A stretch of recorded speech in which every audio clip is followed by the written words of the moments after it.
Hey everyone, and welcome to my channel. Today I want to start a very interesting reading vlog with some spooky books, and I thought we'd do something with like covers, because one thing I have noticed is that we had a lot of like spooky books that have VHS tapes on their cover. So that's what I want to focus on in this vlog, and we're going to read 3 books for that. The first book is going to be Dead 11, and this book focuses on a man who goes to this remote island looking for his missing sister. Then we have Horror Movie, which I'm very excited about. I've heard such great things about this one. And in this one, I think we follow like a cursed movie production, which is just my jam. Like, I love spooky books about movie productions and movie things, so it's perfect for me. And the last one I want to check out is Home is Where the Bodies Are, and in this one I think we're following some kind of like a family tragedy situation. Not quite sure about that yet because I haven't started it, but I'll definitely talk more about it when we get there. So these are the 3 books I have picked. I will listen to the audiobook for all of these because all of these have multiple narrators listed on Audible. So I think that the audiobooks will be quite special, and we'll see whether that's actually true, because I do like it when they have like multiple narrators for like different things, and I also really like it when there's like different media, so that's something that sometimes hides behind different narrators. So we'll just see. I'm very excited. I'm gonna start with Dead 11, which is the longest book and also the one that has the highest Goodreads rating. So we'll see whether this will come out on top for me personally as well. And the way this works is that I will always update you when I'm halfway through a book, and when I have finished a book, I will do this spoiler free, but just in case I feel like I need to mention some spoilers, I will definitely clearly mark it. So even if you haven't read any of these books, you're safe to watch this video. So stay tuned.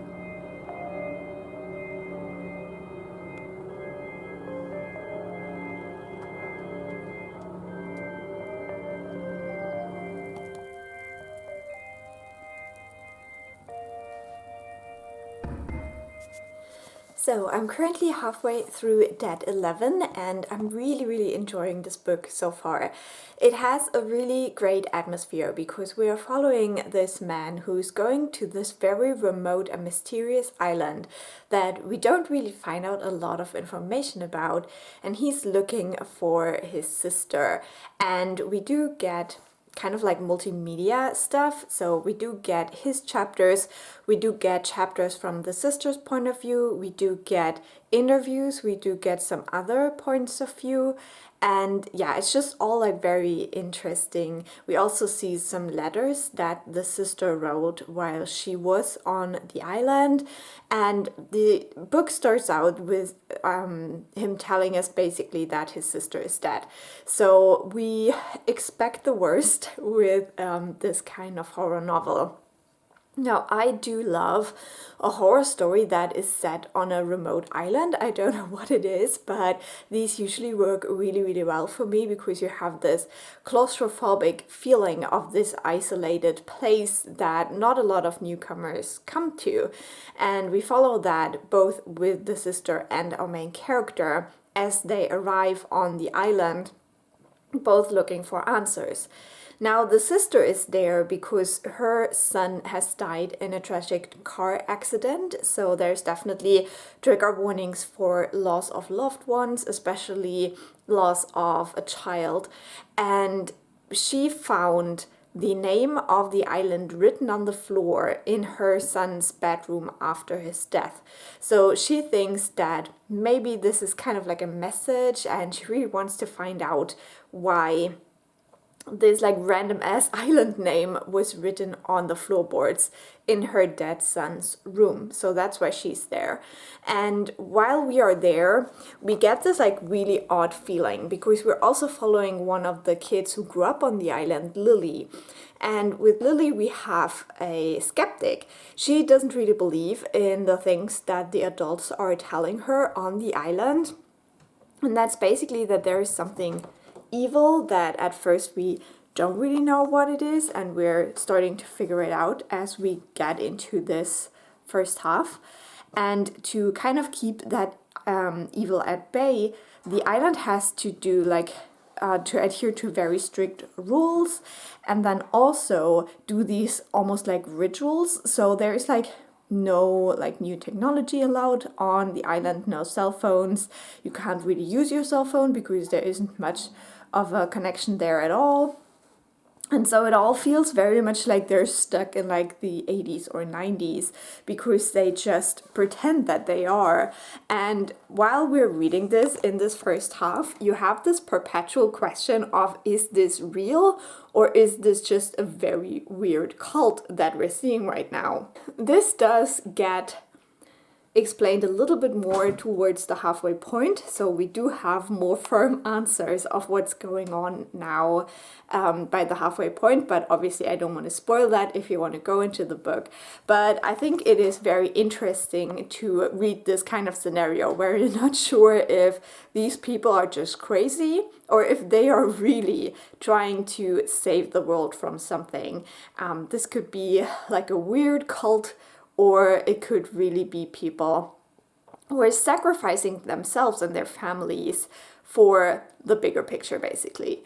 And it's very, very interesting. I think the main theme that is explored in this book is the inability to kind of let go when you lose loved ones. So our main character is looking for the sister, and the sister is looking for answers about the death of her son. Now, we learn very early on in the novel that the moment she goes to the island, her son has already been dead for 2 years. And for these 2 years, she wasn't really able to move on.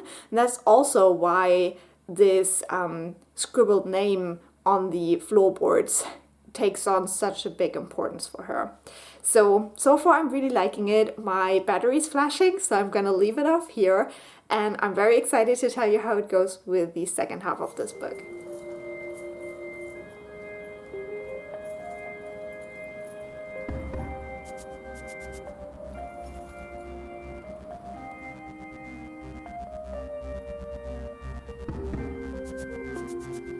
So I finished reading Dead 11 and I am here for the next update. I gave this book 4 stars in the end. I think that it was a very interesting read that managed to build up a great atmosphere, and what I think it did really well is building the lore around this place that we're looking at in this novel. I think that that was definitely kind of the best part of it. But what it was lacking for me a little bit was the action and some kind of like twists and turns that I wanted to see at the end. I think this book does such a great job of never having you like being sure whether this is paranormal or not. It just keeps the balance really well, because even when people start seeing things, there's always like moments when you're like, but this person had some tea before they saw that, so maybe there was something in the tea. We don't know. So it even though, you know, you have these encounters, you can always kind of be like, yeah, but was that real? Is there like some gas on this island so people see things?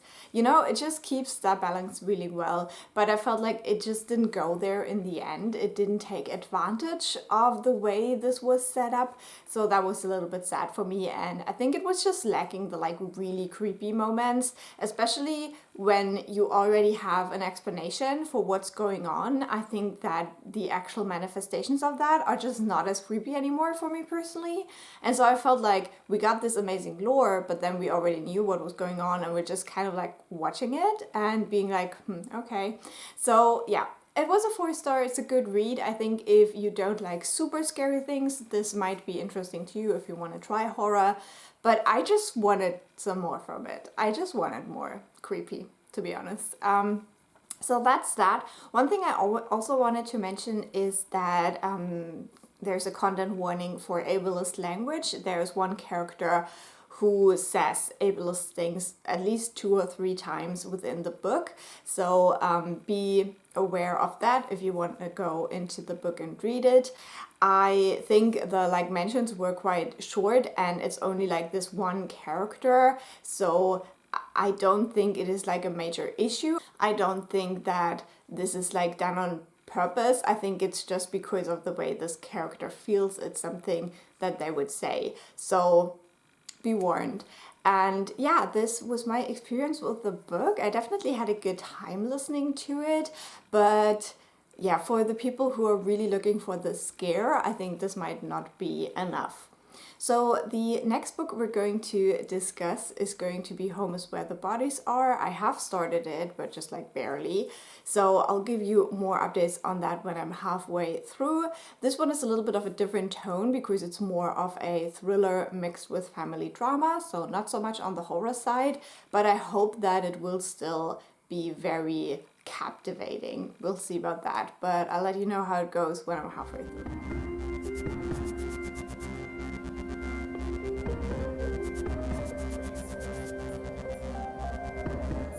So I'm now halfway through Home is Where the Bodies Are, and I wanted to update you on what this book is about and how I'm feeling so far.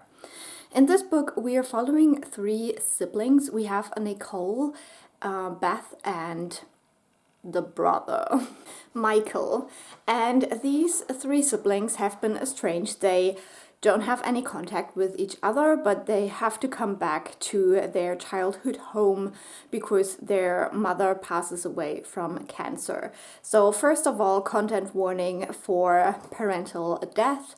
There is also other death-related things in here, especially themes of losing a child.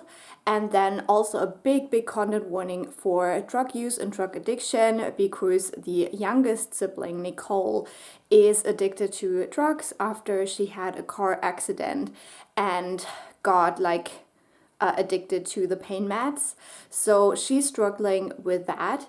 Beth is the oldest sister, and she is the kind of like the one who cared for the mother while she was ill, and she basically lost a lot of her life, what she had built, because their father disappeared a couple of years ago, and they don't know why, they don't know where he went. He left a note, and his car was found near the Mexican border, so everyone assumes he has left the country.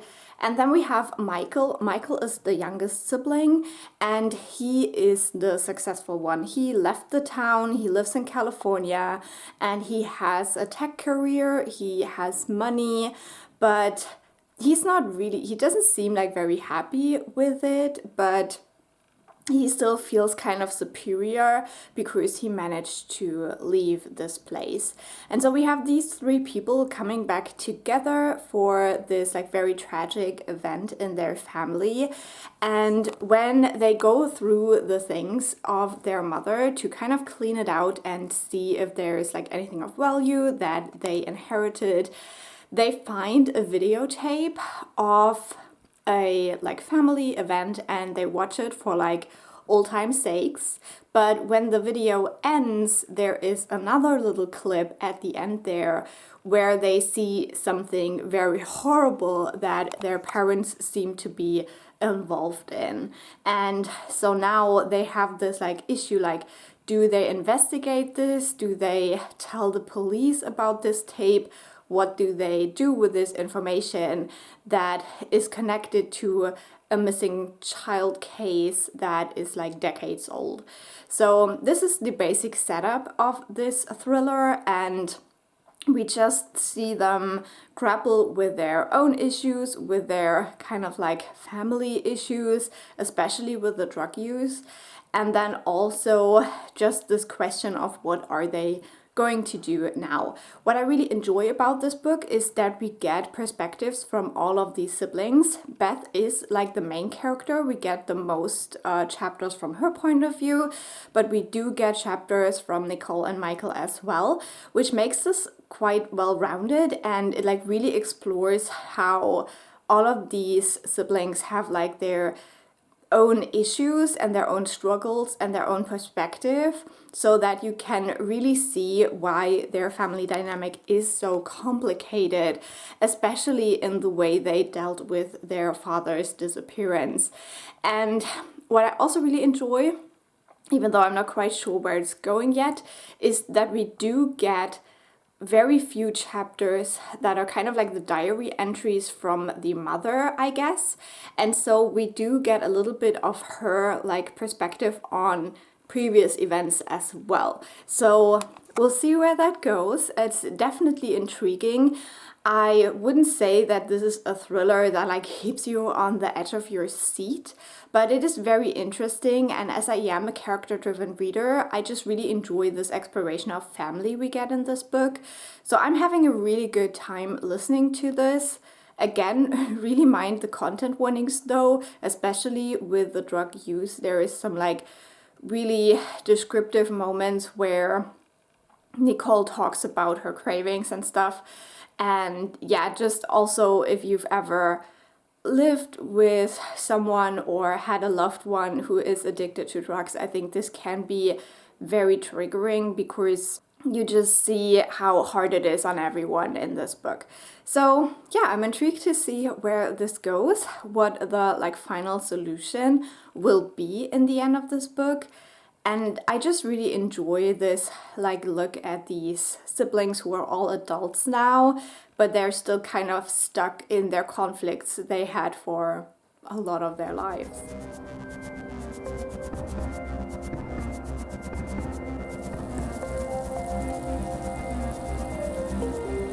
So yesterday I finished reading Home is Where the Bodies Are, and I wanted to give you a quick update on that. I ended up really enjoying this book. I gave it 4 stars. For a thriller, this was very successful for me. I had a great time reading this. I think that the ending was definitely very thrilling. You know, in the usual like thriller vein, you have this like one moment where you know everything is going to come out and like all of the characters are in danger, and you're just like biting your nails trying to figure out what is going to happen. So definitely a great explosive ending with that one. I did have a theory what was going on like for quite a while throughout the book, and I was correct with that, which I think is fun if you can like kind of guess along and then be correct. It feels like an achievement. It's not in a way that it is so glaringly obvious that you get annoyed by it by any means. So that, as I said, was just very, very successful. I think that the characters we're following are very interesting. I especially enjoyed kind of seeing how the relationships shift throughout the book. I feel like at the beginning you see these 3 siblings coming back together after the death of their mom, and for a moment they almost feel like strangers, but as the story progresses they're kind of falling back into their roles, and we also see some flashbacks to their childhood through the chapters that are from the mom's point of view. So I think that was just so interesting to see how everyone was kind of going back into a place in that little scenario.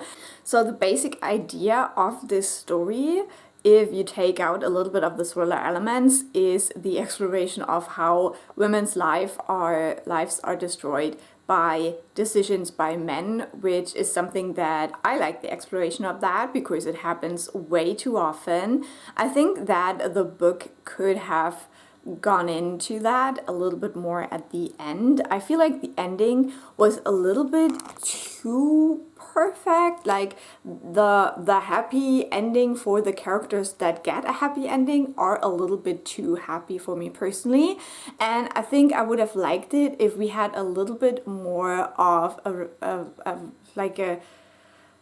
reflection basically of what actually happened to this family and its members and why that was, and the decisions that went into this from certain people. I don't want to spoil anything, but this is really hard to discuss, but I just felt like it could have been a little bit more critical with that whole idea that basically the lives of a lot of women in this book were destroyed, and why that was. And I feel like in the end, this whole like forgiveness notion was pushed a little bit too much. And it almost had like this kind of, yeah, already forgiven and forgotten kind of situation. So I don't know how much I like that, but for the whole like thriller elements and the progression of the story and the themes we explored here, I think it just worked really well and I had a great time with it, and I would definitely recommend it if you're looking for a thriller recommendation for this fall. So now we're going into the final book for this vlog, which will be Horror Movie by Paul Tremblay, and I'll let you know how it goes when I'm about halfway through.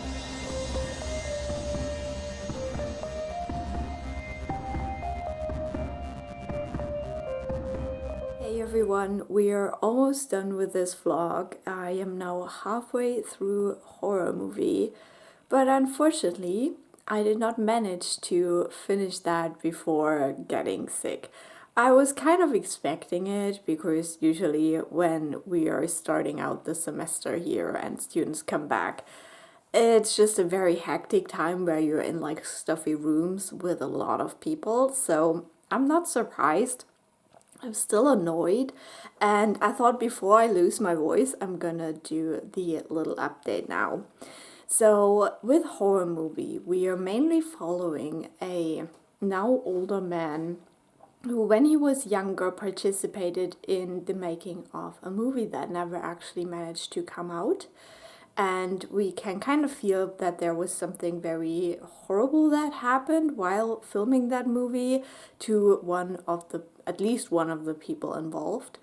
And the man we are following had a very strange role in that movie where he basically wasn't speaking. And this book definitely needs a content warning for torture, especially like kind of pointless torture. And I think that is kind of the horror of it, that you're just like listening to it and not understanding what even is going on and why they're doing these horrible things. But yeah, in the Horror Movie script, which we also get read in the audiobook, we have three teenagers who bring one of their friends into an abandoned school building, and they basically tell him to stay there, and they start torturing him. And it's like all very unclear. You just like read the script and yeah, you're just confused about what is going on and why they're doing it, and why the thin kid, as he's called, is letting them do it. That is like the biggest question overall. And then you can kind of see the parallel to the making of this movie, where our main character, who plays the thin kid, also agrees to things that are like very much over the edge and should not be okay when you're making a movie. And it's like this like weird moment where he's like really much mirroring what his character is doing, like permitting things that are not okay, and we don't really understand why. And yeah, it's just a very weird atmosphere. I wouldn't say that anything like really terrifying or scary has happened. There is nothing supernatural involved so far, so yeah, I'm definitely intrigued to see how that goes. It isn't the longest book, so I'm definitely flying through that. And yeah, I just feel like I'm not quite sure what it's trying to do right now, except for being like very, very unsettling with this like things that we do to each other as humans. And the audiobook is good. I chose this, as I mentioned before, because we do get like different narrators, and when they read the script, you also get like sound effects, like the turning of the pages, and sometimes they will read a line multiple times if it didn't come out right and stuff like that. So it definitely feels like different from like a straight up like I read this book audiobook. We also have like other sound effects like scary music or sometimes screaming. So yeah, it's definitely an interesting experience that like toes the line between this and being more like a graphic audiobook. So I'm enjoying that. And yeah, I will probably finish it, very soon, and if I still have a voice by then, we're done with this vlog. I just realized I didn't say a single thing about the Now timeline, and that's because it's not really that interesting, but yeah, they're planning a reboot, and we do get some chapters with that perspective as well. No idea where that's going.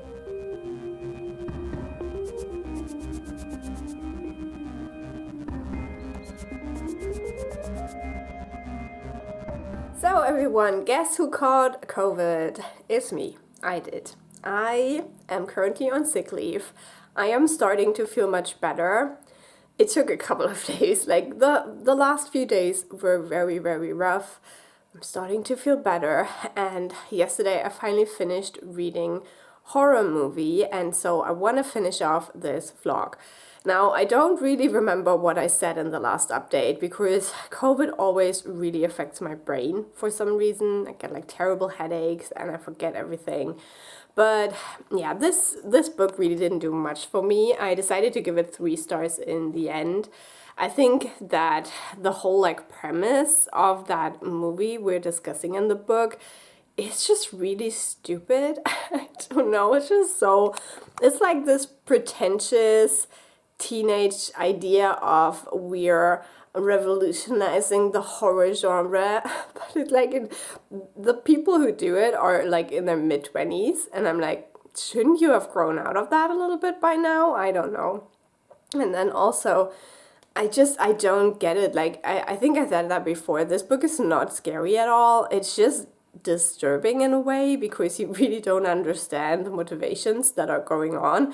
But this accelerated in a way in this finale where I'm like, okay, now I don't understand anything anymore. And it's just really frustrating to just sit there and be like, what are these people doing? I don't get it. And yeah, and that is like the original movie idea. And then you get all of those like chapters where it talks about what happened after the movie and what's happening now with the remake of the movie, but like nothing interesting happens there. It's basically a little bit about how they came up with some stuff to like build this myth of this movie basically, and how in the end they did a remake of the movie, or they tried making it, and it's not interesting. It's really not that interesting. And really the 3 stars is mainly for the quality of the audiobook, because with the sound effects, sometimes it was a little bit creepy.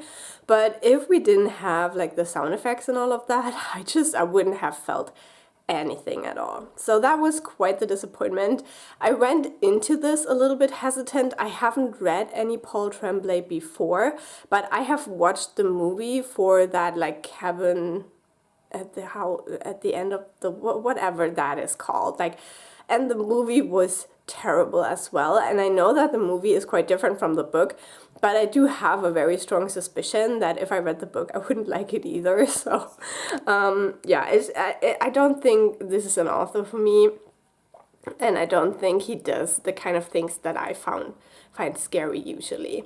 So unfortunately we're ending this vlog with a bit of a disappointment, but to make it a little bit of a recap of what we have read and how I would rank these 3 books, I think it was very interesting to see that while I chose these books because they're in a very similar genre, like horror thriller, and they have very similar covers, I also think that themes-wise, they did have similarities, or at least all of them had like a past thing or timeline in the 90s, which kind of makes sense if you think about VHS. And we see that like something very traumatic happened in the 90s with all of these books that kind of affects also what is happening now, which we see in all 3 of these novels. And I think, yeah, with that we definitely do also have like a thematic link through all of these books. Now, if I would rank these 3, I must say that Horror Movie for me definitely would be at the bottom. I think both of like the things that happen in this book, like in the 90s, and then also the effects it has is like just boring to me, and I didn't really love reading about that. I think on second place, just because I expected to love it more than I did, is Dead 11, but that one was really entertaining and I would definitely recommend it if you're interested. And I think on top, just because I had lower expectations and then it exceeded those, I would have Home is Where the Bodies Are. And that is very surprising to me because it means that the thriller actually ranks higher than the two horror novels. And usually I prefer horror to thriller. But I think that's also why this managed to surprise me. I think like quality-wise, I would say that Home is Where the Bodies Are and Dead 11 are very similar. And again, if you're interested in any of these two, I would check it out. With a horror movie, it really depends. Like when I finished this on during G's reading sprints last night, in the chat there was also a person who said that they gave this book 5 stars. So I think this will work for people, but I think if you enjoy the same horror books that I do, then this probably won't give you much. One last thing I wanted to mention, just in case I haven't said it in the first update, is how heavily horror movie deals with suicidal ideation and like kind of weird plans to achieve a suicide without actually doing it in a way. So that also just didn't sit well with me, the way it was portrayed. So I hope this was somewhat interesting to watch. I'm not quite sure when you will see this video because of like my sniffliness. All of my like video filming plans are kind of out the window right now, so I'm trying to post whatever I can until I have more of a voice again.